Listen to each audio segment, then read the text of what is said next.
उत्पत्ति तीसरा अध्याय का विवरण। उत्पत्ति तीसरा अध्याय में हमें दिखाई देता है 24 वचन। 24 वचन हमें क्या बता रहा है, इस अध्याय का विवरण में मैं आपको बता रहा हूँ। पहला दूसरा वचन में आदम हव्वा को परीक्षा में गिराने वाला सर्प के बारे में रेगुलर पोर्शन में मैं आपको बताऊंगा। हवा से बात करते समय परमेश्वर के वचन पर संदेह हो जाए, ऐसा हमें दिखाई दे रहा है। दूसरा और तीसरा वचन में हव्वा के द्वारा सर्प को दिया गया जवाब। परमेश्वर का वचन जैसा है वैसा ना बताते हुए और कुछ बातों को जोड़कर बताने वाली बातें, 3 बातों को मिलाई और 3 बातों को निकाली। परमेश्वर के वचन में जो है और उसे निकाली, और परमेश्वर के वचन में जो नहीं है उसे जोड़ी। तीसरा, चौथा, 5वां वचन में जो है 3 बातें मिलाई और 3 बातों को निकाली। 6वें वचन में परमेश्वर का विरोध की हमें यहाँ ऐसा दिखाई देता है। 7वां वचन में जब वे पाप किए हैं, पाप के करने के कारण वे नंगे हो गए हैं और उसे ढकने के लिए अपनी बुद्धि का सहारा लेकर अपने लिए वस्त्रों को तैयार किया। The immediate effect of sin, पाप के परिणाम जो बातें हैं, इस 7वां वचन में हैं।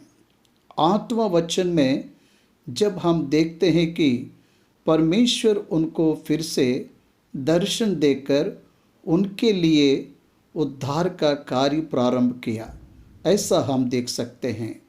9वां वचन से 13वां वचन तक यदि हम देखते हैं तो परमेश्वर हव्वा से, आदम से, सर्प से प्रश्न पूछ रहा है, ये हमें दिखाई देता है।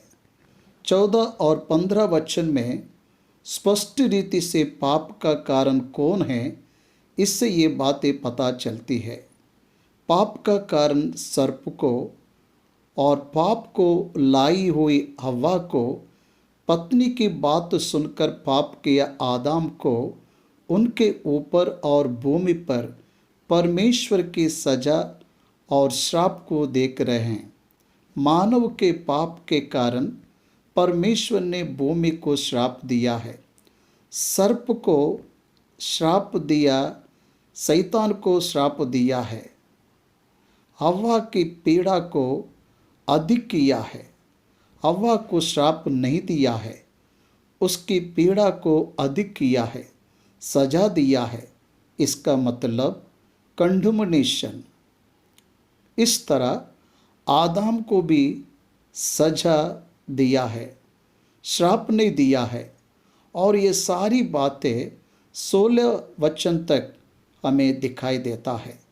इसके बाद 17 और 18वां वचन में आदम को परमेश्वर मृत्यु जो अपने अनुग्रह के द्वारा देने के लिए कहा गया है, सोच लिया है। 20वां वचन में आदम अपनी पत्नी को हव्वा नाम दिया है। 21वां वचन में परमेश्वर अपने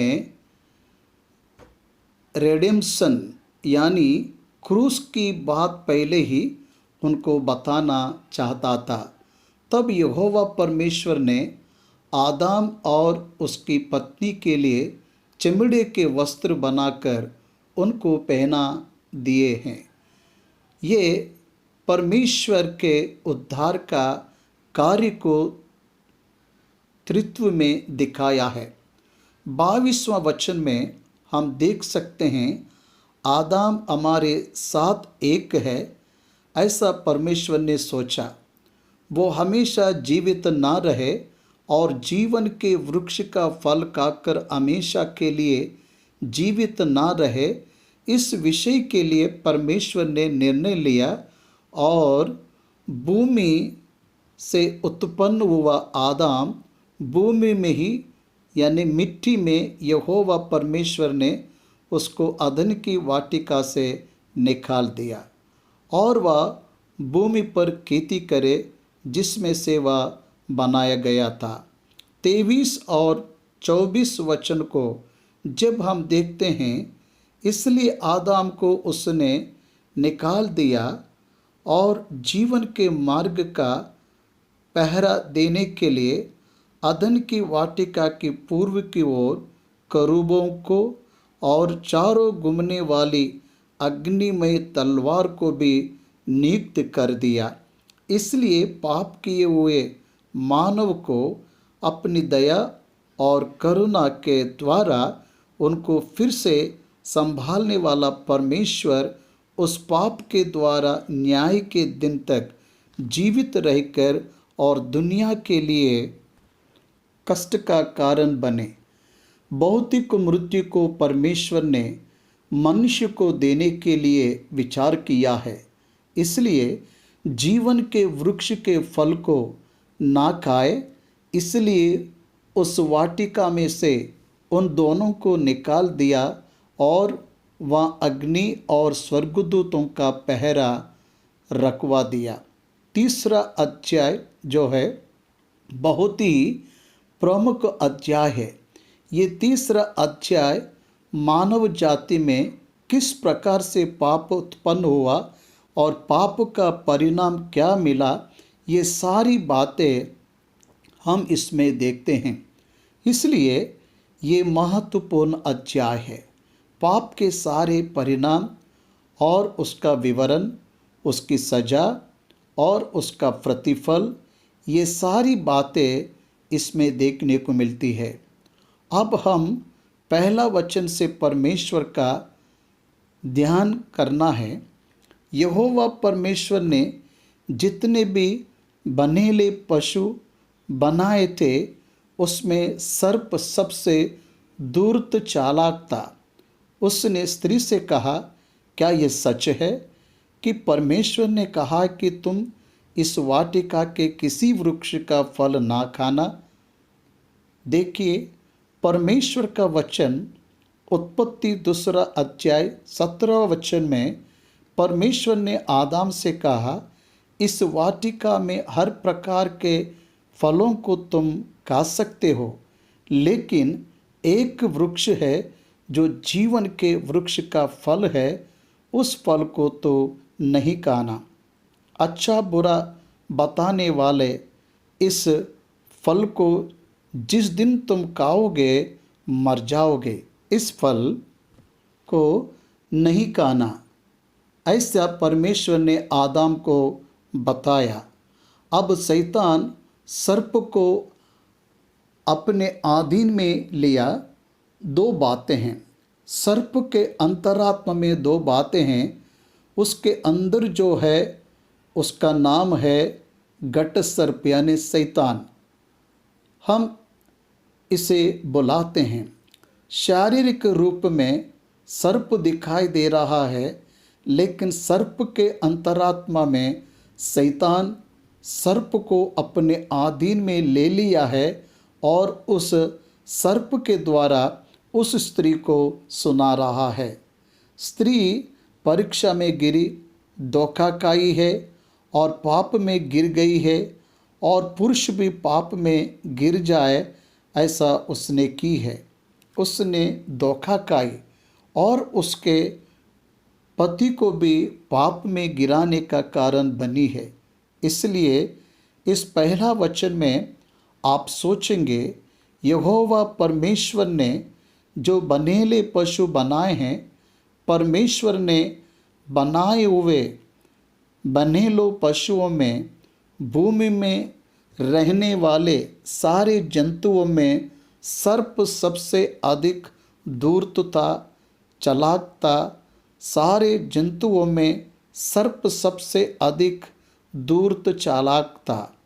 शैतान का जो बुद्धि का कारण परमेश्वर नहीं है, सब जंतुओं से अधिक जान रखने वाला सर्प, इसके बारे में मूसा लिख रहा है। मूसा लिखता है, यहोवा परमेश्वर ने सर्प को ज्ञानवान बनाया। इसके अर्थ है, अगर ऐसा लिखता होता तो पाप का कारण स्वयं परमेश्वर बनता था। सर्प सब जंतुओं में ज्ञानवान था, यानी चालाक था, ऐसा मूसा ने लिखा है।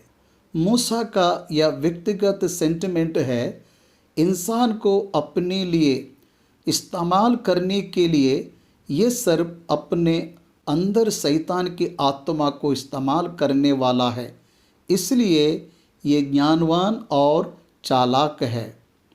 व्यक्तिगत ऋषि से मूसा का ये स्टेटमेंट है, शैतान बुद्धिमान और चालाक था। हमको दिए गए स्वतंत्र के ऊपर सर्प के अंदर जो शैतान की आत्मा है, उसके कार्य करने के लिए अपने आप को वो उसे सौंप दिया है।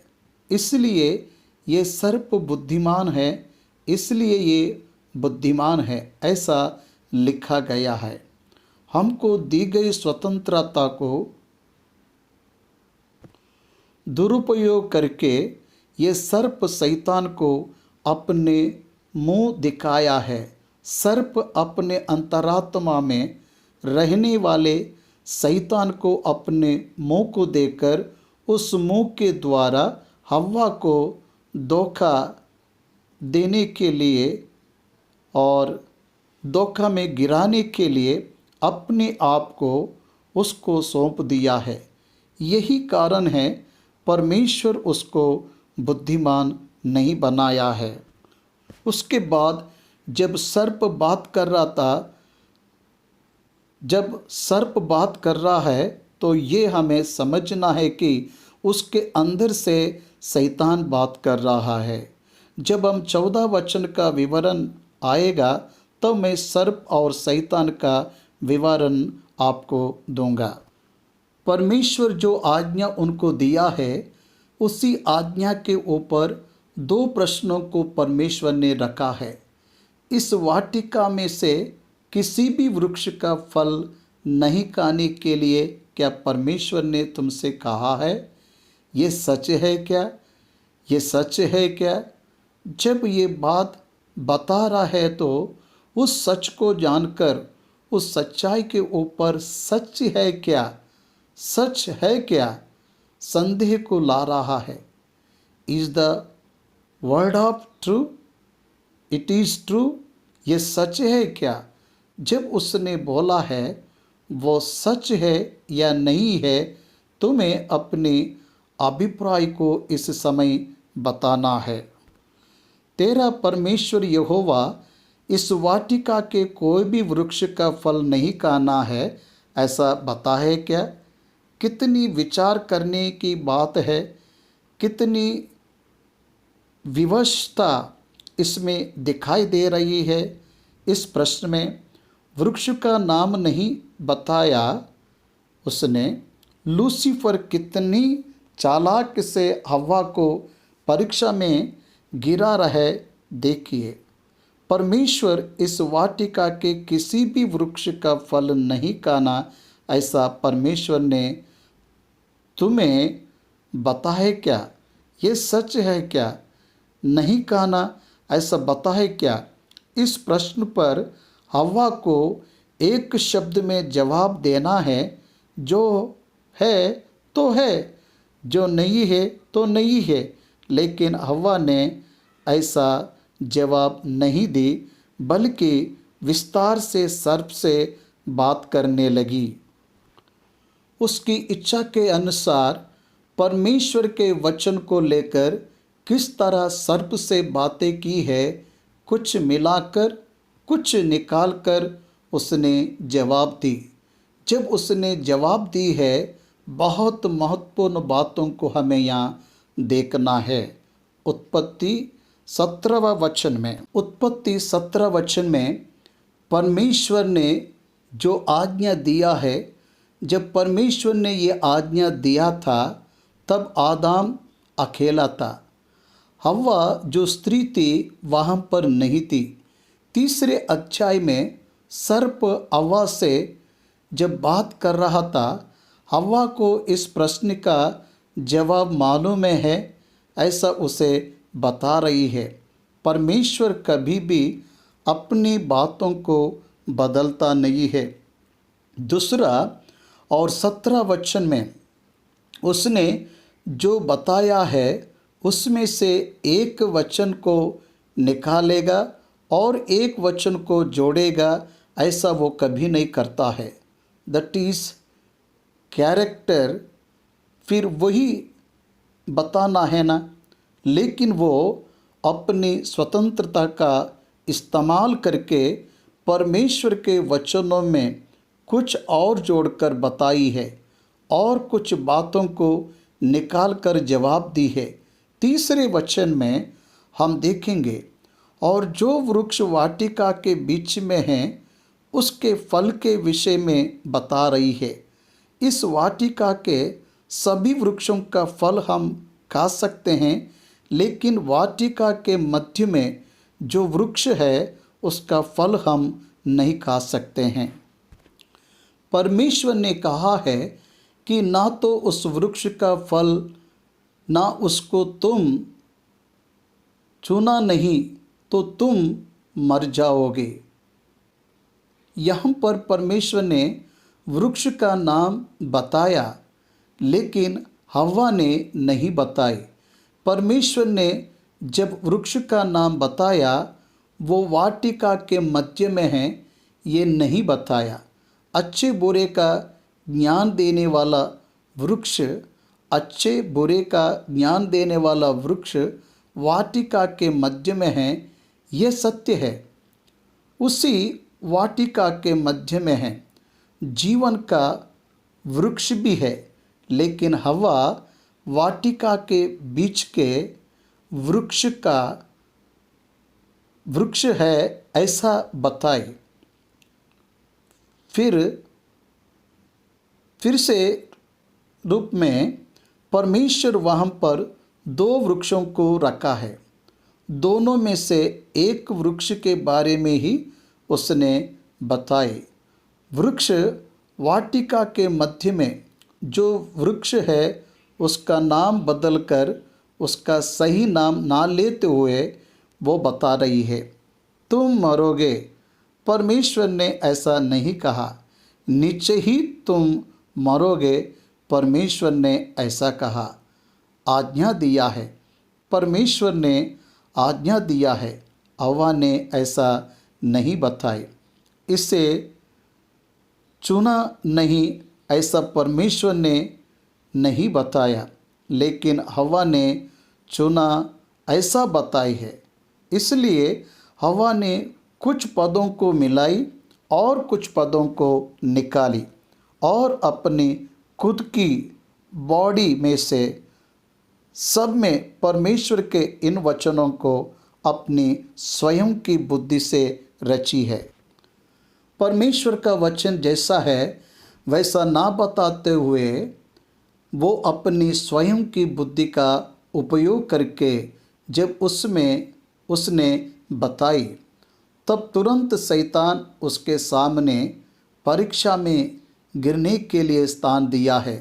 तब सर्प ने स्त्री से कहा, तुम निश्चय ही ना मरोगे, तुम निश्चय ही ना मरोगे, परंतु परमेश्वर आप ही जानता है कि जिस दिन तुम उसका फल खाओगे उसी दिन तुम्हारी आंखें खुल जाएगी और तुम भले बुरे का ज्ञान पाकर परमेश्वर के तुल्य हो जाओगे।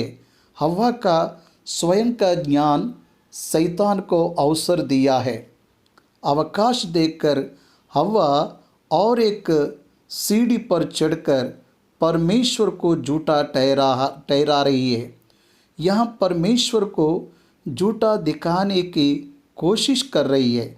शैतान, तुम ना मरोगे, तुम्हारी आंखें खुल जाएगी, बुरी आशा पाप का गर्भ लेगा और पाप के गर्भ से उत्पन्न होगी।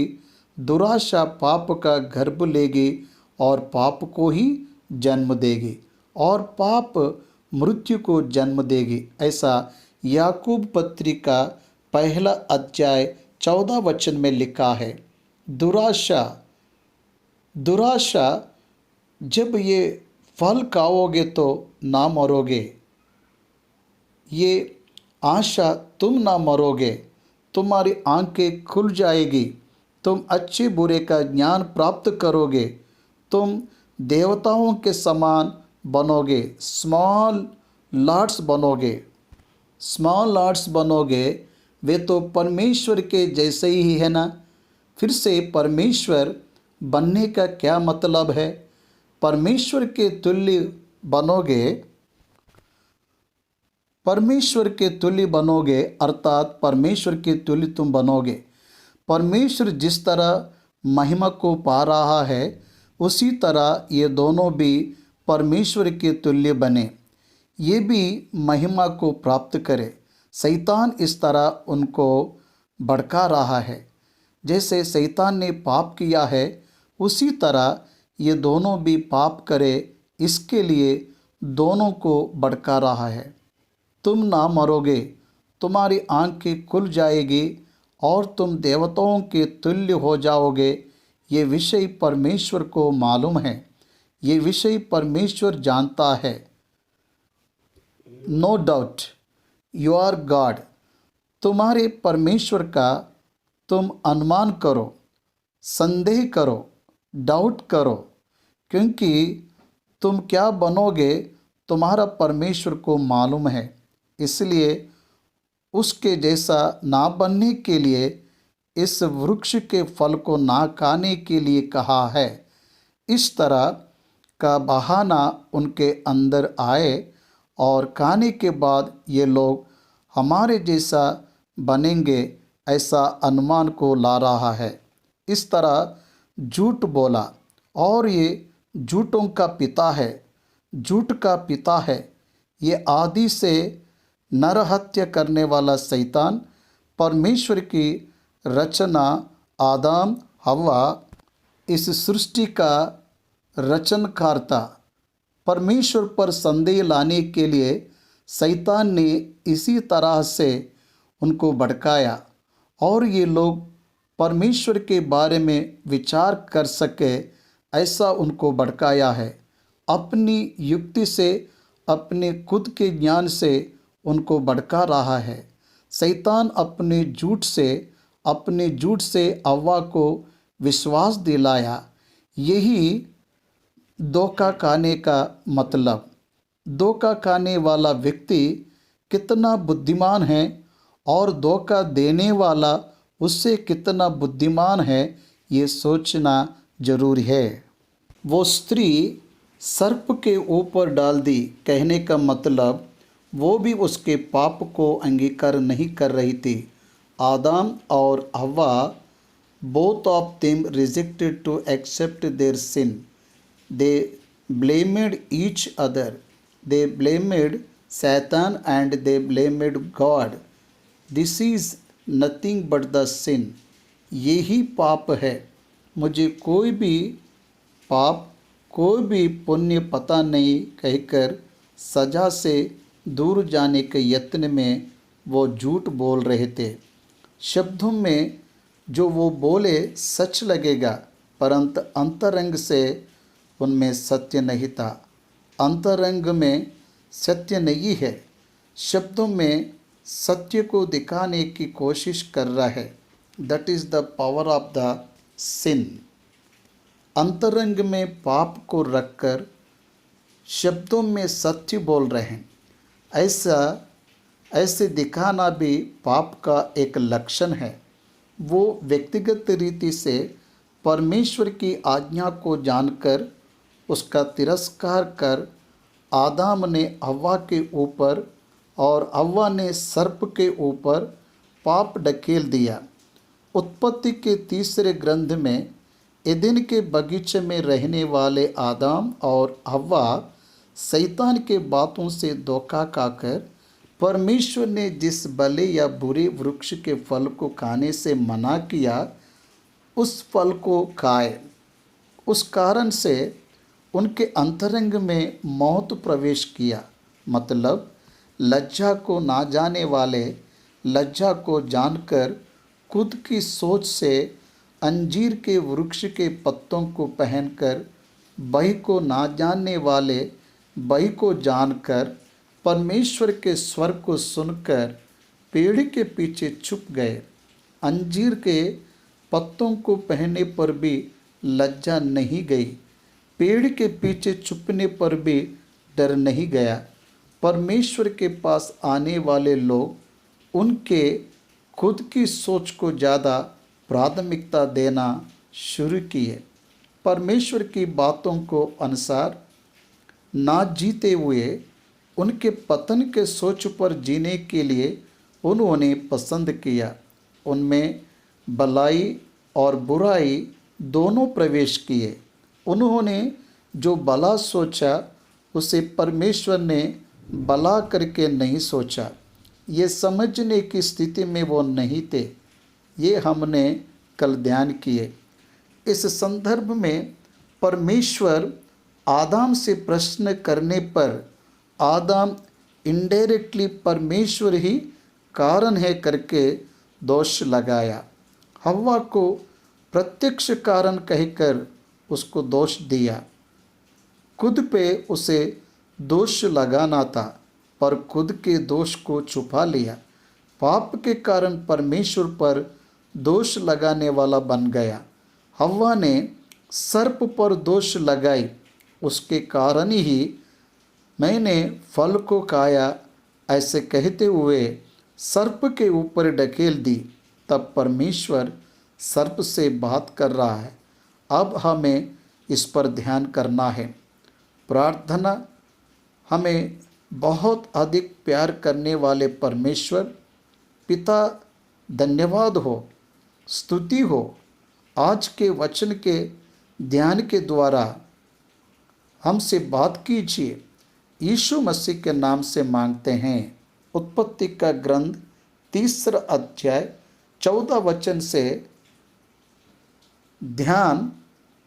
तब यहोवा परमेश्वर ने सर्प से कहा, तूने जो ये किया है इसलिए तो सब घरेलू पशुओं और सब बनेलो पशुओं से अधिक शापित है। तू पेट के बल चला करेगा और जीवन भर मिट्टी चाटता रहेगा।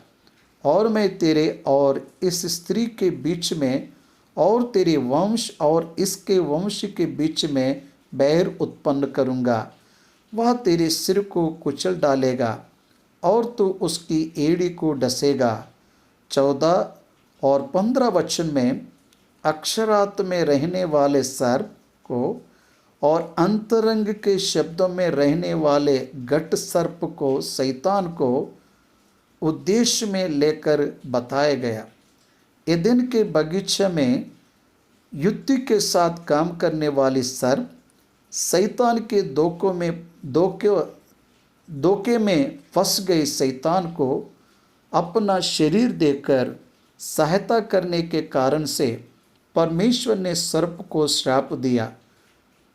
प्रमुख बात यहाँ पर याद रखना चाहिए, परमेश्वर ने आदम को श्राप नहीं दिया, हव्वा को श्राप नहीं दिया। सर्प को श्राप दिया, शैतान को श्राप दिया। आदम के निमित्त भूमि को श्राप दिया, हव्वा के परिश्रम को बढ़ाया, आदम के परिश्रम को बढ़ाया, मानव को श्राप नहीं दिया। परमेश्वर ने मनुष्य से प्रेम किया।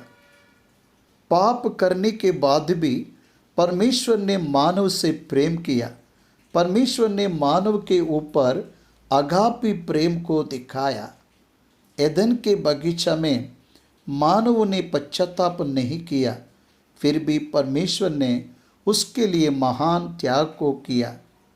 परमेश्वर के किए गए उस महान त्याग को उसके कारण से आया हुआ चिमड़े का अंगरखा को परमेश्वर पहनाते समय बस आदम ने अंगीकार किया। आदम अपने उद्धार के लिए कुछ भी नहीं किया। आदम के उद्धार के लिए परमेश्वर ने ही सब कुछ किया। आदम अपनी रक्षा के लिए पेड़ के पीछे छुप गया। इसकी लज्जा के निमित्त चारों ओर अंजीरों के पत्तों को पहना। वो दोनों भी उनके लिए काफ़ी नहीं था। परमेश्वर उसे अंजीर के पत्तों के स्थान पर चिमड़े के अंगरखे को दिया। लहू बहाने के कारण, उस महान त्याग के कारण आदम के पाप को परमेश्वर ने ढाँप दिया, ऐसे दिख रहा है। यीशु के लहू बहाने तक निर्दोष जंतु के लहू को आदम के लहू के बदले में परमेश्वर ने अंगीकार किया। इसलिए आदम एदेन के बगीचे में पाप करके भी जीवित रहा। शारीरिक और भौतिक रीति से भी अंतरंग में मरने की स्थिति में जाने वाला आदम भौतिक रीति से जीवित रहा। अंतरंग का मौत मतलब परमेश्वर से अपने आप ही दूर हो जाना। ऐसे स्थिति को आदम पहले ही अपने जीवन में अनुभव किया। उसकी आत्मा परमेश्वर से मिल नहीं पाया। इसलिए एदेन के बगीचे में परमेश्वर उस आत्मा की रक्षा करने के लिए महान त्याग को यीशु मसीह के पूर्व ही उस बलि को चढ़ाया। 14 वचन में जब हम देखते हैं तो परमेश्वर यहोवा सर्प से बात करते समय सर्प को जवाब देने का अवसर नहीं दिया। आदम से प्रश्न पूछकर जवाब देने का अवसर उसे दिया। हवा से प्रश्न पूछकर जवाब देने का अवसर दिया।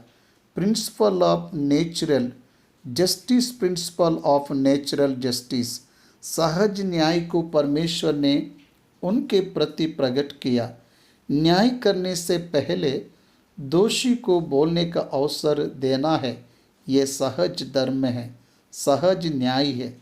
साधारण रूप से हम कोर्ट में भी कटघरे में रहने वाला दोषी करके साबित होने के बाद, सिद्ध किए जाने के बाद जज उस पाप का न्याय लिखकर सुनाने से पहले तुझे और भी कुछ बताना है क्या?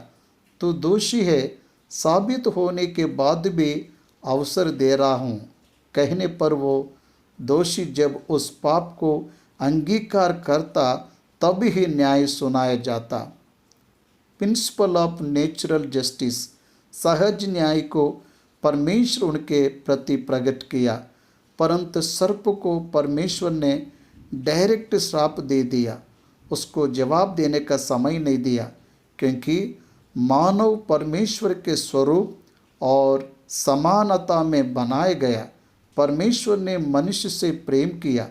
परमेश्वर ने जंतु से प्रेम नहीं किया, मानव से प्रेम किया। मानव को आत्मा है, जंतु को प्राण है। जंतु प्राण से है। जंतु अगर मर जाएंगे तो मिट्टी बन जाएंगे। मानव की आत्मा को परमेश्वर के पास जाना है। मानव की आत्मा को मौत नहीं है। मानव की आत्मा निर्जीव स्थिति में पहुंच जाती है, पर नाश होने का अवकाश नहीं है। परमेश्वर अनंत काल के जीवन को मनुष्य को देने के लिए परमेश्वर ने चाहा। सर्प को परमेश्वर ने श्राप दिया, तूने ये किया, तूने जो ये किया, इसलिए तो सब घरेलू पशुओं और सब बनेलो पशुओं से अधिक शापित है। तू पेट के बल चला करेगा और जीवन भर मिट्टी चाटता रहेगा। श्राप दिया, मानव को सजा दिया, सर्प को श्राप दिया। उसके बाद 15वां वचन में उसके अंतरंग का सर्प, अंतरंग में बात करने वाली वो सिर्फ को मुँह गट सर्प ने दी, शैतान ने दी। ये अगर मसीह नहीं समझेंगे तो ये 2 वचन अगर मसीह को समझ नहीं आएगा तो बाइबल नहीं समझ में आएगा। परमेश्वर का न्याय समझ में नहीं आएगा। परमेश्वर का न्याय नहीं समझ में आएगा। शैतान पाप के पीछे हैं, ऐसे 3 अध्याय के इस 15वां वचन के आधार पर ही ये बात समझ में आता है। उस समय शैतान 3 अध्याय में नहीं है ऐसा लगता, आज भी पाप के पीछे वो नहीं है ऐसे ही वो दिखता। उसका नाम धोखेबाज है और वो नरहत्या करने वाला है। आदि से ही वो चोर है, चोरी करने वाला है, ऐसा उसके बारे में यीशु मसीह ने बताया। शैतान से प्रभु कहता है, और एंड तुझे और स्त्री के, तेरे संतान और स्त्री के संतानों के बीच में बैर को रखूँगा। तेरे और स्त्री के बीच बैर, तेरे संतान और स्त्री के संतान के बीच बैर, तेरे संतान और स्त्री के संतान को, स्त्री के और तेरे संतान के। कौन सर्प के संतान हैं, कौन स्त्री का संतान है? पवित्र पौलुस ने कहा, यीशु मसीह प्रभु गलतियों 4:4 के अनुसार स्त्री से जन्मा हुआ है, ऐसे लिखा गया। क्योंकि पत्रिका बता रही है उसने संतान कहा है तो यीशु मसीह ही है। वो स्त्री का संतान होकर जन्म लिया, इसका मतलब पुरुष की सहभागिता ना रहते हुए उसने जन्म लिया। कुमारी के गर्भ से जन्म लेकर वो इम्मानुएल के रूप में आए हुए यीशु मसीह स्त्री का संतान है, पूरे मानव पुरुष के संतान है। सर्प के संतान कौन है? सर्प द्वारा धोखे में पड़े आदम के संतान स्त्री पुरुष के मेल से पृथ्वी पर जन्म लिए हर मानव सर्प का संतान है। बपतिस्मा देने वाला यूहन्ना यरदन के नदी के पास, वहाँ पर यहूदियों को जो बपतिस्मा के लिए आए उन्हें चेतावनी देते हुए कहता है, सांप के बच्चों, तुम्हें किसी ने जता दिया।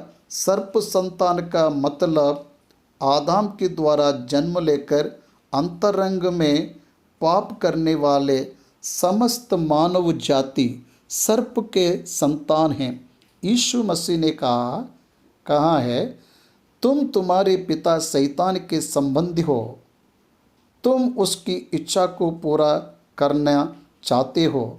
तुम्हारा पिता शैतान है, तुम्हारा पिता शैतान के संबंधी, इसलिए हमने जन्म लिया शैतान की इच्छा को पूरा करने के लिए, उसके संबंधी होकर जन्म लिए, उसके संबंधी होकर जन्म लिए। इसलिए मानव जन्म होने के बाद में आत्मा में मरने की स्थिति में रहता है।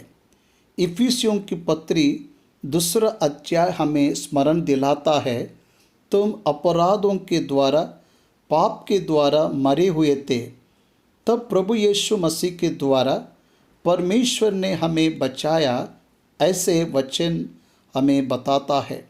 भाइयों और बहनों, सर्प और सर्प के संतान, सर्प के संतान मानव जाति और स्त्री का संतान यीशु मसीह, इन दोनों के बीच में बैर हुआ, धर्म और न्याय के बीच में बैर हो गया। मनुष्यों ने यीशु को क्रूस पर चढ़ा दिया। यहूदा धर्म के रहने वाले सभी बड़े धर्म लोग धर्म, न्याय और प्रेम के बारे में बाहर प्रचार करने वाले अंतरंग में विष को रखकर, अंतरंग में कपट को रखकर यीशु मसीह प्रभु के अकारण और अन्याय से गलत न्याय को कर कर उसको मार डाले। वह तेरे सिर को कुचल डालेगा और तो उसकी एड़ी को डसेगा। वो करके फुटनोट में नीचे वो करके लिखा गया, वो तेरे सिर को कुचल डालेगा। इसका मतलब शैतान सर्प के सर को यीशु मसीह क्रूस पर कुचल डालने वाला है। शैतान के बल को पूरी तरह से हराने वाला है।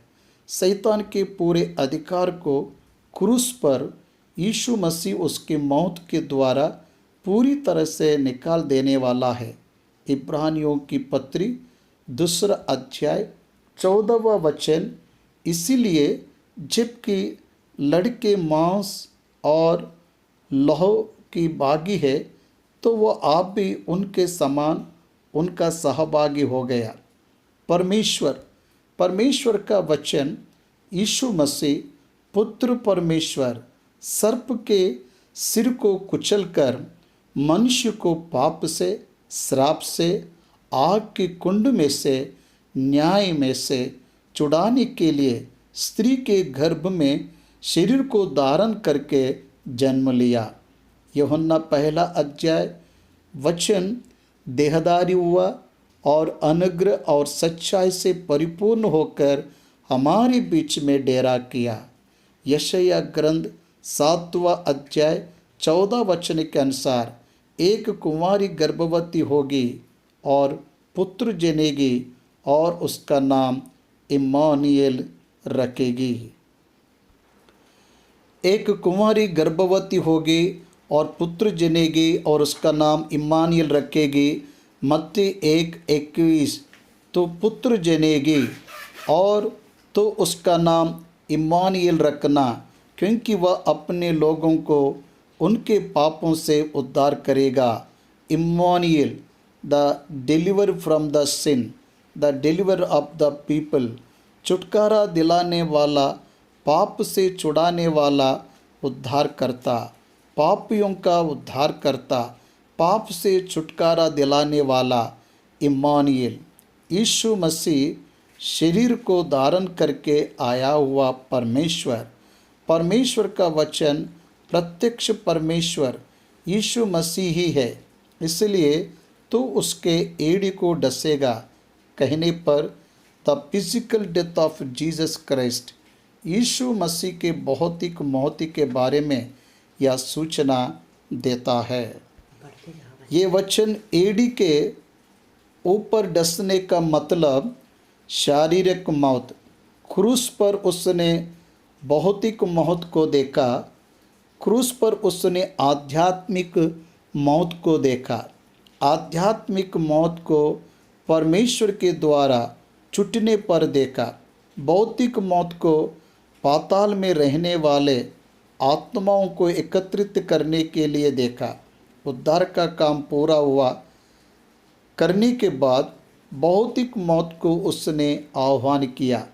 एक उद्देश्य मतलब पाताल में रहने वाले, परदेश में रहने वाले उस बड़े समूह को, पवित्रों को उसके स्वाधीन में लेने के लिए, पिता की उपस्थिति में लाने के लिए उसने भौतिक मौत को पाया। उद्धार देने के लिए यीशु मसीह भौतिक मौत को नहीं पाया। उद्धार देने के बाद यीशु मसीह भौतिक मौत को पाया। यीशु मसीह का शारीरिक मौत हमारी रक्षा नहीं किया। यीशु के अंतरंग की मौत यानी आध्यात्मिक मौत मानव के लिए उद्धार का कारण हुआ। ये सच्चाई को नहीं जानने वाला मसीही सुसमाचार को नहीं जान पाएगा। This is the deepest truth of the gospel in the Bible. ये गहरी सच्चाई को बाइबल में बताया गया। The spiritual death of Jesus Christ is the case of our salvation, not the physical death. Yeshu Masih का भौतिक कष्ट मानव के लिए चंगाई का कारण बना। यीशु मसीह का भौतिक मौत परदेश में रहने वाले आत्मा हैं स्वर्ग में लाने के लिए कारण हुआ। इसका मतलब उद्धार यानी अंतरंग के आध्यात्मिक पुनरुत्थान। उद्धार का मतलब है आत्मा का पुनरुत्थान होना, रिजनरेशन इन स्पिरिट। इसके कारण भी शरीर का पुनरुत्थान हमको दिया गया। हम परमेश्वर के बच्चे हो रहे हैं। परमेश्वर के दिए गए उद्धार के कारण हम में होने वाले नए जीवन के अनुभव के कारण ही मिला। इस सच्चाई को तो तुम्हें अवश्य जानना है। वो तेरे सिर को कुचल डालेगा, मतलब वह तुझे सर पर मारेगा। यीशु मसीह ही पाप में से मनुष्य को बचा सकता है। इस नाम में ही उद्धार मिल सकता है। आकाश में और भूमि के ऊपर, भूमि के नीचे कहीं पर भी कोई भी नाम से तुम्हें उद्धार नहीं मिलेगा। यीशु मसीह के नाम से ही तुम्हें उद्धार मिलेगा। इस नाम में ही उद्धार है और कोई भी नाम में उद्धार नहीं है। There is no other God like Jesus Christ. There is no other God except Jesus Christ. Yeshu Masih के अलावा कोई भी परमेश्वर नहीं है, कोई भी उद्धारकर्ता नहीं है। वो कह रहा है, मैं परमेश्वर हूँ, मैं ही उद्धार करता हूँ। The only God and the only saviour Jesus Christ. Yeshu Masih इस तरह उद्धार का काम उत्पत्ति का ग्रंथ 3 अध्याय में गहराई से समझा रहा है। गहराई से समझा रहा है। 16वां वचन से 21वें वचन तक के रहने वाले वचनों को फिर से आपको ध्यान कराएंगे। वो स्त्री से मतलब हवा से कहा, मैं तेरी पीड़ा और तेरे गर्भवती होने के दुख को बहुत बढ़ाऊंगा। तू पीड़ित होकर बालक का उत्पन्न करेगी और तेरी लालसा तेरे पति के ओर होगी और वह तुझ पर प्रभुता करेगा। स्त्री के दुख और पीड़ा को अधिक किया। पाप करने के पूर्व आदम के समानता में रहने वाली वो पाप करने के बाद पुरुष को अपने ऊपर प्रभुता करवा रही। इसका कारण है उसकी लालसा हमेशा उसके पति रहेगी, उसकी हमेशा उसके प्रति रहेगी। वो उस पे प्रभुता करेगा, वो उस पर आधारित रहेगी, उसके लिए सबमिसिव की तरह बन जाएगी। इसलिए अभी भी संसार के महिला मंडल समानता के लिए प्रयास करने के बाद भी कारण ये परमेश्वर के द्वारा हव्वा को दी गई सजा है। यीशु मसीह के द्वारा ही फिर से समानता मिली है। उसके अलावा यीशु मसीह के बाहर कोई भी पुरुष स्त्री को समान नहीं देख सकता। स्त्री पुरुष के साथ समानता में तैल नहीं जा सकती। चिल्लाने पर भी यह नहीं हो सकता। It is the God punishment for the women and it was continued. Adam को दिया गया, उसके बाद आगे की पीढ़ी में ये कंटिन्यू हुआ। प्रभु कह रहा है, तेरी पीड़ा और तेरे गर्भ के दुख को मैं अधिक करूँगा। स्त्रियों के बारे में एक कहावत रहता है, स्त्री के रूप से जन्म लेने से अच्छा जंगल में एक हिरनी की तरह जन्म लेना बेहतर है करके बोलते हैं। ऐसा कहावतें क्यों कही जाती है? उसको परमेश्वर के द्वारा दी गई पनिशमेंट के कारण। स्त्री को परमेश्वर के द्वारा मिले हुए सजा, God punished them but not cursed them, उन्हें शिक्षा के लिए ही सौंपा है, लेकिन कंडमेंशन को शैतान को नहीं सौंपा। It is God's mercy towards them. Adam से बात कर रहा है, तू अपनी पत्नी की बात को सुना। शैतान की बात हव्वा ने सुनी, हव्वा के बाद आदम सुना। आदम को टेम्पटेशन नहीं हुई है, परीक्षा नहीं हुआ।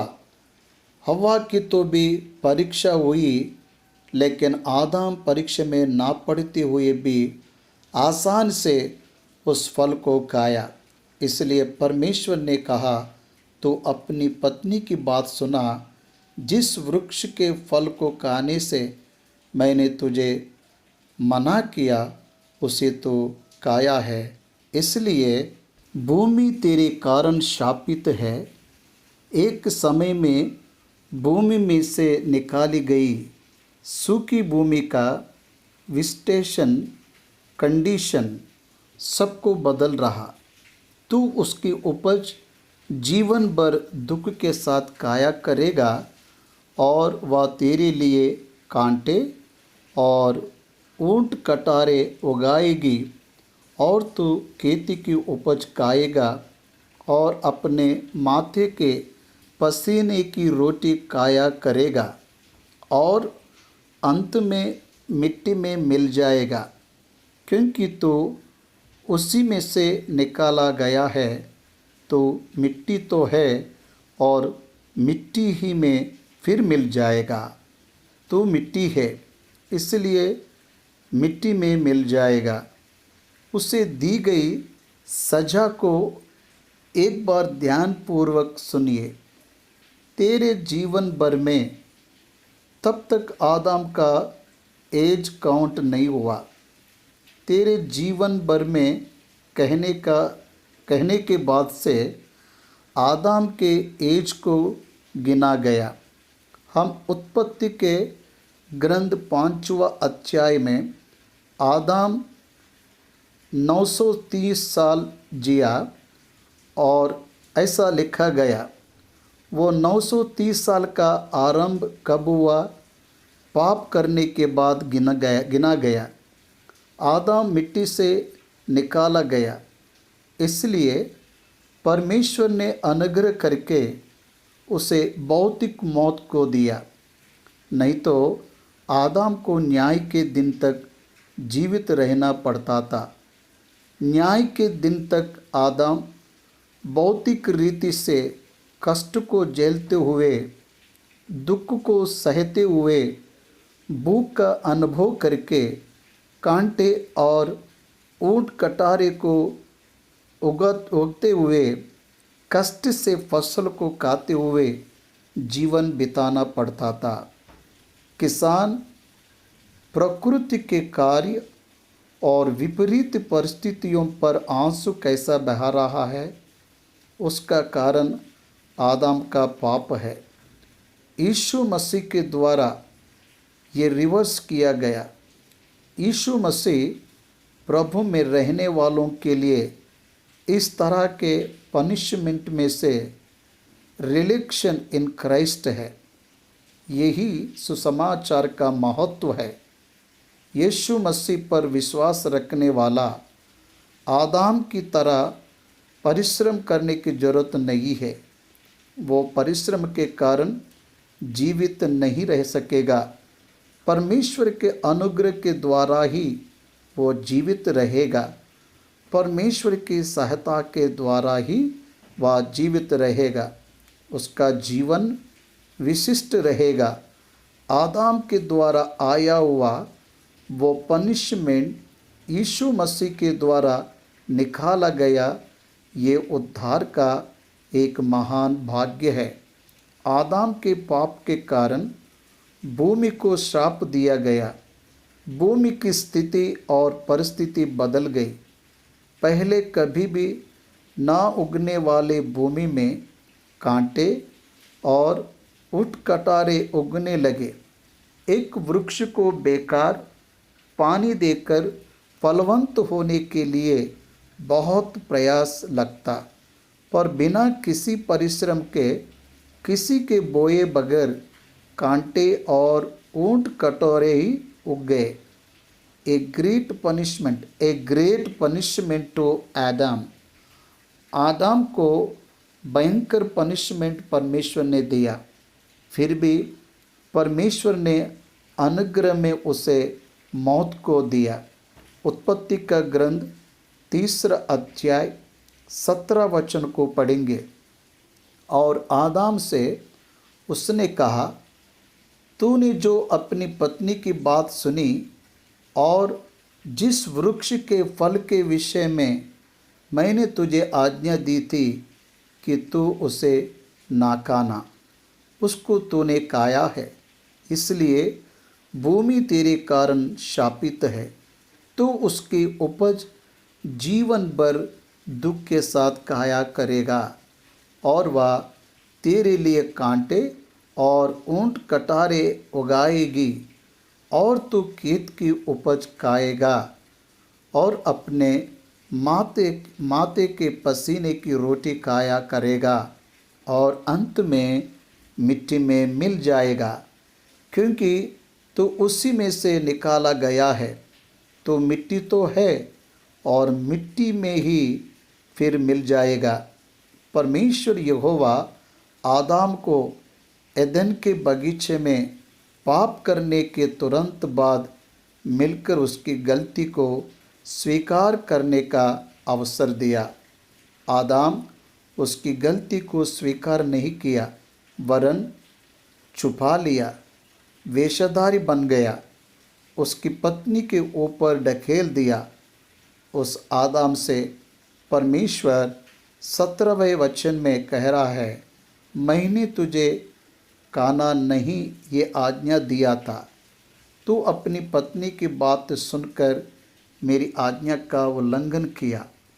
तूने उस फल को जिसे मैंने खाने से मना किया, उस फल को तूने खाया, इसलिए तेरे निमित्त भूमि को श्राप मिला। परमेश्वर ने आदम को श्राप नहीं दिया, परमेश्वर आदम के निमित्त भूमि को श्राप दिया। ये भूमि उसके स्वभाव और स्वरूप में उसके वास्तविक स्वभाव को खो दी। परमेश्वर 6वें दिन की सृष्टि बनाने के बाद सूखी भूमि हो ऐसा कहा। तभी पानी के द्वारा संग्रहित की गई भूमि बाहर निकल आई। परमेश्वर ने उसे निवास योग्य फिर से बनाया। अच्छे वृक्ष के फलों को पृथ्वी में भरा। परमेश्वर ने देखा वो अच्छा है, उसमें कांटे और ऊंट कटारे के लिए कोई जगह नहीं था। इस तरह आदम के पाप करने के बाद परमेश्वर ने भूमि को श्राप देने के कारण ये भूमि उचित में किसी के बोए बगैर कांटे और ऊंट कटारे दे रही थी। वो उसका स्वभाव पर परमेश्वर का श्राप है। परमेश्वर बीज डालकर सींचने से पहले ही आदम को खाने के लिए हर तरह के वृक्ष के फलों को मुफ्त में दिया। आदम पाप करने के पूर्व आहार के ऊपर कोई निर्बंध नहीं था। खाने से भी जीवित रहता था, नहीं खाने से भी जीवित रहता था। उसका आध्यात्मिक जीवन, भौतिक जीवन दोनों भी परमेश्वर से ही मिल रहे थे। अब उसका आहार निर्बंध हो गया। आहार के लिए हाथ फैलाकर मांगने वाला बन गया। आहार ना रहने से डर रहता। भौतिक मौत के आने का परमेश्वर भूमि को श्राप देने के कारण, भूमि में आने वाले बदलाव के कारण आदम कितना भी कष्ट करो फसल हाथ में नहीं आ पाया। कड़ी मेहनत करने पर ही पेट भरने के लिए स्थिति में आ गया। काम निर्बंध हो गया। पाप करने के पूर्व काम निर्बंध नहीं था, स्वच्छता था, स्वच्छंद था। वो अपनी इच्छा से काम कर रहा था, ज़रूरतों को पूरा करने के लिए नहीं कर रहा था। अभी तो ना चाहते हुए भी काम करना है, ये उसकी ज़रूरत है। इसलिए वो काम का निर्बंध दास बन गया। उसी तरह आहार ना मिलने से जीवित नहीं रह सकता। आहार के विषय में बंदी बन गया, आहार के विषय में और काम के विषय में दास की तरह बन गया। भाइयों और बहनों, बड़े स्वतंत्र जगह से दास की जगह पे गिर गया। नए रूप से परमेश्वर ने उन्हें भौतिक मौत को इंट्रोड्यूस किया। तो मिट्टी है, मिट्टी में मिल जाएगा। तो मिट्टी ही है, आदम मरने की स्थिति में मिट्टी है, आत्मा मर गया। वो रिगनरेशन फिर से यीशु मसीह के आने तक नहीं आएगा। कोई भी मानव अपने पाप को खुद से हटा नहीं सकता। पाप के प्रभाव से मानव खुद को बचा नहीं सकता। ये प्राथमिक बात को हमें समझना है। प्रभु कह रहा है, तू मिट्टी में मिलने तक कब पहुंचा? वो आदम 930 साल बाद पहुंचा। 930 साल जिया। उस दिन तक पसीनों को बहते हुए उसने अन्न उपजाया। तू पसीना बहाएगा, पसीना बहाएगा। It is strange experience. ये बहुत ही भयंकर परिस्थिति है। परिश्रम करने तक पेट नहीं भरेगा, परिश्रम करने तक आहार नहीं मिलेगा। काम निर्बंध हुआ, निश्चय करना है। आहार निर्बंध हुआ, निश्चय करना है। भूमि फल नहीं देगा, दासत्व में आ गया। तब परमेश्वर ने एक अनुग्रह किया, तू मिट्टी है इसलिए मिट्टी बन जाएगा। आदम 930 साल जीने के बाद मैं परमेश्वर के कहे बात के अनुसार मर गया।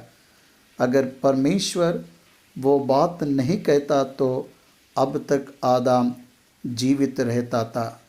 अब भी इवन टुडे वो जीवित रहता था। कैसी स्थिति में? पसीना बहाते हुए, भूमि को जोते हुए, कांटे और ऊंट कटारे उगने से आंसू बहाते हुए जीवित रहना पड़ता था। मनुष्य को भौतिक मौत आशीष है, नष्ट नहीं है। श्राप तो बिल्कुल नहीं है।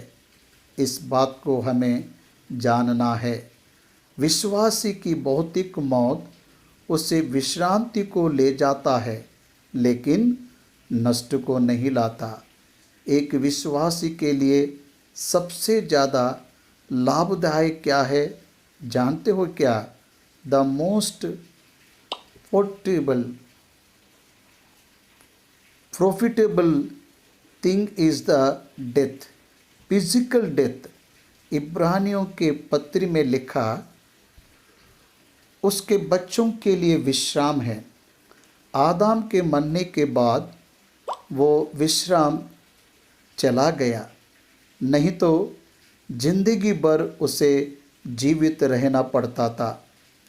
खाने से घटी घटनाएं, पहला आध्यात्मिक मौत, दूसरा आशीषमय भौतिक मौत। पर भौतिक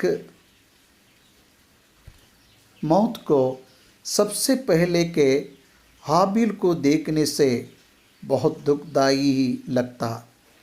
हम स्वर्ग में जाएंगे हमें पता है, पर अब हम में से कौन मरना चाहता? पूछने पर कौन तैयार रहेगा? कितने भी बड़े क्यों ना हो, मनुष्य मौत को लेकर चिंतित रहता है। परंतु परमेश्वर ने एक आशा को दिया है। विश्रांति में पहुंचकर पुनरुत्थान में फिर परमेश्वर के सामने खड़े रहने का भाग्य दिया है। आदम पापी था और उद्धार पाने वाला पापी की तरह गया। आदम उद्धार को पाकर एक विश्वास की तरह हो गया। यीशु मसीह प्रभु परदेश में जाने के बाद भी आदम के आत्मा के पहले हाबिल के आत्मा के पहले पुराना नियम के श्रेष्ठ भक्तों के सभी आत्माएं परदेश में सुरक्षित रखे गए। उसे अपने अधीन में लेकर परमेश्वर के उपस्थिति में आखिरी आदम यीशु मसीह प्रभु गए। आदम ने अपनी पत्नी का नाम हव्वा ऐसे रखा। छठवें दिन भूमि के सारे जंतु का नाम रखने वाला आदम पाप करने के बाद में हव्वा का नाम ये रखा, ऐसे लिखा है, क्योंकि वह सारे जीवों की आदि माता है। क्योंकि वह सारे जीवों की आदि माता है। ये क्यों यहाँ पर ही लिखा है बताऊंगा। आदम के पाप करने के पूर्व जब तक अकेला था, उसकी पसली में से एक हड्डी को निकालकर परमेश्वर ने उसे स्त्री बनाया। उसके सामने ले आने के बाद आदम को नहीं पता था उनके द्वारा बायोलॉजिकल ग्रोथ होने वाली है। बायोलॉजिकल जेनरेशन्स आने वाले हैं, ये बात उसे बताया नहीं गया था। पर यहाँ पर स्त्री से परमेश्वर कह रहा था, तू बड़ी पीड़ा से संतान को जन्म देगी। इसलिए आदम ने उसे सारे जीव की आदि माता होगी ऐसे कहते हुए आशीष दे रहा। हम देखते हैं उसका नाम हव्वा, उसका मतलब है जो भी जीवित है उन सब की आदि माता। हमें भौतिक रूप से माँ रहती है, पर संसार की एक ही माता है, वो माता ही हव्वा है।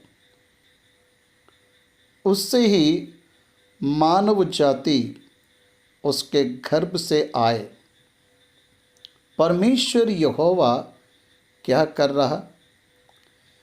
21वां वचन बहुत ही मुख्य वचन है। और यहोवा परमेश्वर ने आदम और उसकी पत्नी के लिए चमड़े के अंगरखा बनाकर उनको पहना दिए। इस वचन में आदम और हव्वा के अलावा 3 लोग दिख रहे। एक ने करवाया, दूसरे ने किया, तीसरा पहनाने वाला। करवाने और पहनाने वाला पिता परमेश्वर, पुत्र परमेश्वर ने किया। पहनाने वाला पवित्र आत्मा परमेश्वर। त्रित्व परमेश्वर का भौतिक प्रत्यक्षता आदम के सामने है। एलोहिम गॉड वहाँ पर है। परमेश्वर ने क्या किया? चमड़े के अंगरखे को बनवाया। कह रहा है चमड़े के अंगरखा कैसे आएगा? एक निर्दोष जंतु को बलि देना पड़ेगा। वो बलि में लहू बहाया जाएगा। आदम के पाप के बदले में एक निर्दोष का लहू जंतु के बलि को परमेश्वर ने वध होने दिया। वही पुराने नियम में पाप को छुपाने के लिए जंतु के लहू का उपयोग किया। ये हमें पता चला। आदम के निमित्त एक प्राणी का वध किया गया। चमड़े के अंगरखों को परमेश्वर ने उन्हें पहनाया। आदम ने क्या काम किया? पहनाते समय आपत्ति नहीं जताई। मौन होकर वो वस्त्रों को पहनाते समय पहन लिया। That is nothing but the experience of solvation. उद्धार परमेश्वर का है। उद्धारकर्ता परमेश्वर है। उद्धार को परमेश्वर ने बनाया। उद्धार की योजना को परमेश्वर ने रखा। उद्धार के जिम्मेदारी को भी परमेश्वर ने उठाया। फिर पापी मानव की परिस्थिति क्या है? देखने पर परमेश्वर ने मानव के लिए किए गए उद्धार को अंगीकार किया। Accepting God's provision for remission of the sin. पाप के क्षमा के लिए परमेश्वर के द्वारा दी गई सुझाव को अंगीकार करना ही मानव का एकमात्र काम है। उद्धार को यीशु मसीह के द्वारा क्रूस पर परमेश्वर ने समाप्त किया। मानव के पाप की सजा को यीशु के शरीर में देकर यीशु मसीह के सजा के फल के रूप में उसके सजा को पाने के कारण उसके ऊपर विश्वास रखने वालों के लिए उचित क्षमा देने के लिए परमेश्वर ने योजना को बनाया। मेरे पास आने वालों को मैं कभी भी नहीं ठुकराऊंगा, ऐसे यीशु मसीह प्रभु ने कहा। हे सब परिश्रम करने वालों और बोझ से दबे लोगों, मेरे पास आओ, मैं तुम्हें विश्राम दूंगा। मेरा जुआ अपने ऊपर उठा लो, मेरा जुआ हल्का है, ऐसा उन्होंने सिखाया। इस तरह चमड़े का अंगरखा परमेश्वर ने पहनाया। अंजीर के पत्तों का लंगोटा मानव ने बनाया। दोनों में कितना अंतर है? एक पत्ता और एक चमड़ी, दोनों में कितना अंतर है। इस तरह मानव परमेश्वर के पास आने के बदले में खुद की सोच और खुद का प्रयास करना आरंभ किया। ये पाप का परिपूर्ण लक्षण है। परमेश्वर अपनी सोच से, उसकी इच्छा से, उसके अनुसार चमड़े का अंगरखा बनाकर पहनाया। देखकर पहना नहीं बोला। देखकर पहनाने बोला होता तो शायद वो पहनता नहीं, उसने ही पहनाया। उद्धार भी वैसे ही है। उद्धार परमेश्वर की तैयारी है। उद्धारकर्ता यीशु मसीह, उद्धार अनुग्रह दिलाने वाला पवित्र आत्मा परमेश्वर। 22 वचन फिर यहोवा परमेश्वर ने कहा, मनुष्य भले बुरे का ज्ञान पाकर हमें से एक के समान हो गया है। इसलिए अब ऐसा ना हो कि वह हाथ बढ़ाकर जीवन के वृक्ष का फल भी तोड़ के खा ले और सदा जीवित रहे। भौतिक जीवन आ जाएगा। जीवन के वृक्ष के फल में भौतिक जीवन है। आध्यात्मिक जीवन क्रूस पर ही मिलेगा।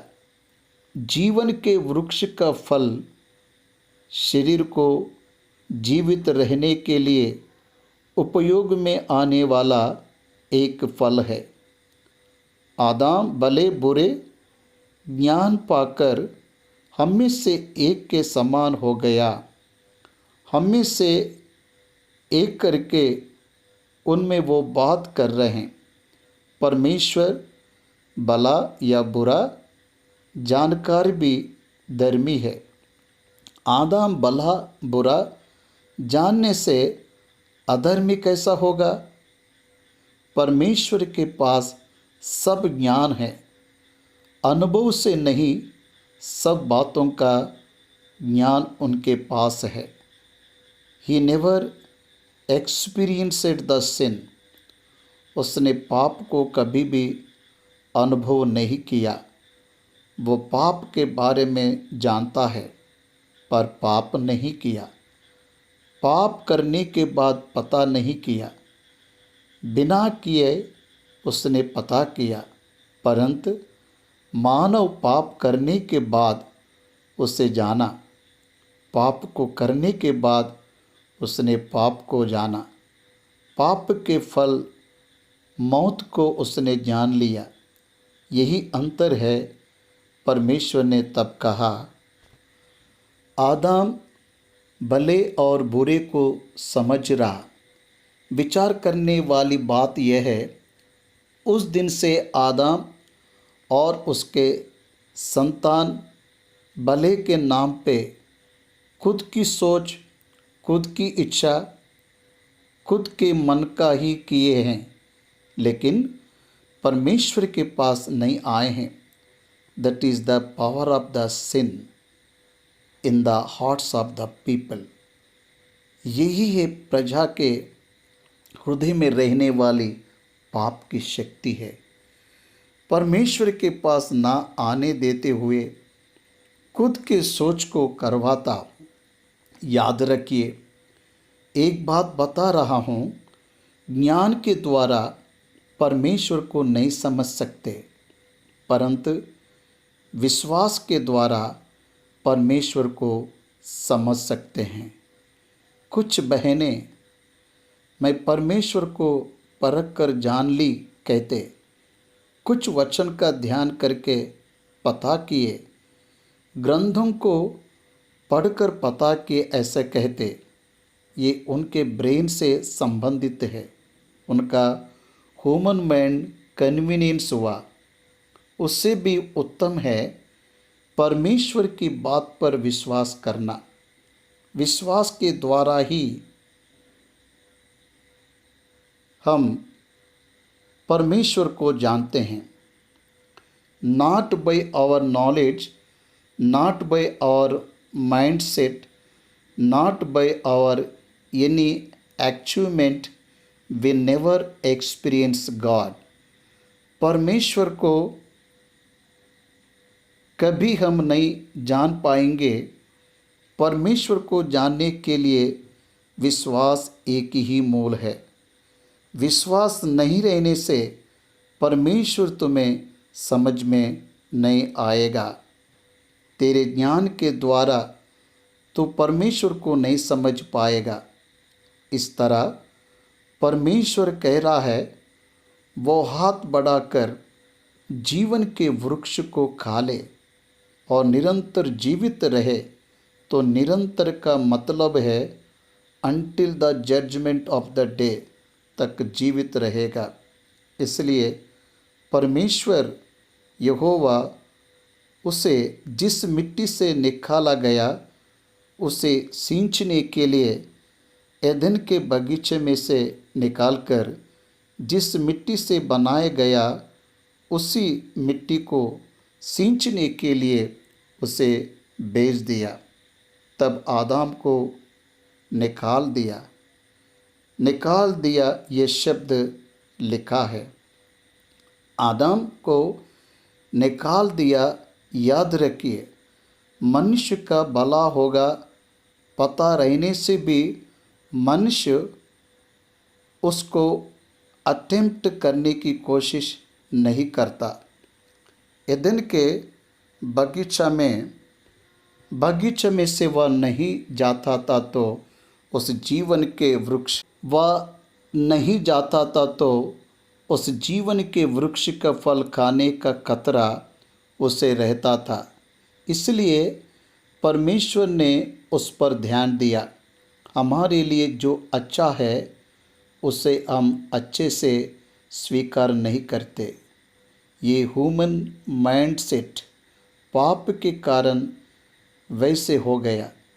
हमारे लिए जो भलाई है वो हमें कष्टदायक और दबाव वाला और हमारे विपरीत में है, हमें लगता है, परंतु परमेश्वर को पता है किसमें भलाई है, इसलिए निकाल दिया गया। ऐसा शब्द को लिखा हुआ है। निकाल दिया जाना हम में से किसको पसंद होता है, परंतु निकाले नहीं जाते तो कुशलता नहीं रहती थी। God's design for our life never be understood by our human minds. हमारे भौतिक मन को समझ में नहीं आता, इसलिए शारीरिक संबंधी परमेश्वर की आत्मा के ज्ञान को नहीं समझ पाते। ऐसे कुरिन्थियों की पत्री में लिखा गया, आदम को उसने निकाल दिया और जीवन के वृक्ष के मार्ग का पहरा देने के लिए अदन की वाटिका के पूर्व की ओर करूबों को और चारों ओर घूमने वाली ज्वालामयी तलवार को भी नियुक्त कर दिया। इसे हम आइडेंटिफाई नहीं कर सकते। आज के दिनों में आदम फिर वापस ना आए, इसलिए रुकावट डाला। भाइयों और बहनों, एदेन के बगीचे से बहिष्कृत होना आदम के लिए अच्छा है। भौतिक मौत को पाना आदम के लिए अच्छा है। चमड़े का अंगरखा बनाना आदम के लिए अच्छा है। आदम ने कहा होगा, अरे मैंने अच्छे से अंजीर के पत्तों से लंगोटा बनाया या नहीं चाहिए, ऐसा वह सोचा होगा, पर वो आवश्यक था। उस चमड़े के अंगरखा के पीछे बहाया गया लहू और छुपाया गया पाप अद्भुत रीति से समझ आ रहा। इस सच्चाई को हमें जानना है करके यीशु मसीह के नाम से मैं आपसे विनती करता हूँ। उत्पत्ति के 3 अध्याय में मानव का पतन स्पष्ट रीति से लिखा गया। आदम परमेश्वर के स्वरूप और परमेश्वर के समानता में बनाया गया। उत्पत्ति का ग्रंथ 1 अध्याय 26वें वचन में यह बात लिखा गया है, उत्पत्ति में उसके पसली में से हव्वा को कैसे बनाया, वो किस तरह पति पत्नी बने, वो परमेश्वर के स्वरूप में कैसे हैं, हमने देखे। 3 अध्याय के 1 वचन में वो परमेश्वर के स्वरूप में थे। 3 अध्याय के आखिरी वचन में आने के बाद वो परमेश्वर के द्वारा निकाल दिया जा रहे हैं। एक प्राथमिक सच्चाई को नहीं भूलना चाहिए। परमेश्वर ने उन्हें एदेन से निकाला, पर उसके पास से उन्हें नहीं निकाला। परमेश्वर की स्तुति हो। मानव परमेश्वर के पास ना आने के लिए आदम के पाप करने के दिन से आदम से पीढ़ी पीढ़ी उस तरह से ही कर रहे हैं, परमेश्वर से दूरी को बना रहे हैं। परंतु पाप करने वाले आदम के पास जैसे परमेश्वर आया, हर मानव के पास परमेश्वर आ रहा है। नया नियम में यीशु मसीह प्रकाशित वाक्य 3 अध्याय 20वां वचन के अनुसार हृदय के द्वार पर खड़ा हुआ खटखटा रहा है, खटखटा रहा। मनुष्य पाप के कारण आध्यात्मिक अंधकार में चले गए। यीशु मसीह उजियाला, वचन रूपी उजियाला उनके हृदय पर प्रकाश पड़ने पर वो जीवन उनके अंदर प्रवेश करने के बाद ही परमेश्वर से फिर मिल पाएंगे। यीशु मसीह के द्वारा परमेश्वर हमें फिर से दिया गया, फिर से हम परमेश्वर के साथ संबंध को जोड़ पा रहे हैं। ये उनके द्वारा जोड़ा गया संबंध है, ये हमारे द्वारा जोड़ा गया नहीं है। एदन के बगीचे में पाप करने से पूर्व आदम परमेश्वर के साथ संगति को रखा था। यीशु मसीह के मौत के बाद परमेश्वर ने विश्वास के साथ संबंध को रखा। परमेश्वर विश्वास के साथ संबंध को रखा, इसे विश्वास भी तोड़ नहीं पाएगा, विश्वास भी तोड़ नहीं पाएगा। धर्म और मार्ग का यही अंतर है। आदम पाप करने के पहले परमेश्वर के साथ जिस तरह से संबंध को रखा था, उसी तरह परमेश्वर के साथ मनुष्य संबंध को रखे, ऐसा परमेश्वर चाहता है। परंतु ये संभव नहीं है। परमेश्वर यीशु मसीह के द्वारा मनुष्य के साथ संबंध को रखा रहा है। इसे मानव तोड़कर नहीं जा सकता है।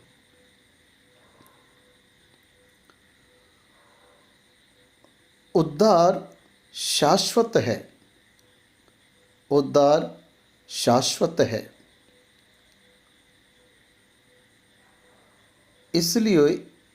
इसलिए मानव को आशा है। अनंत काल का जीवन परमेश्वर उस पर विश्वास रखने वालों के लिए प्रदान किया। 3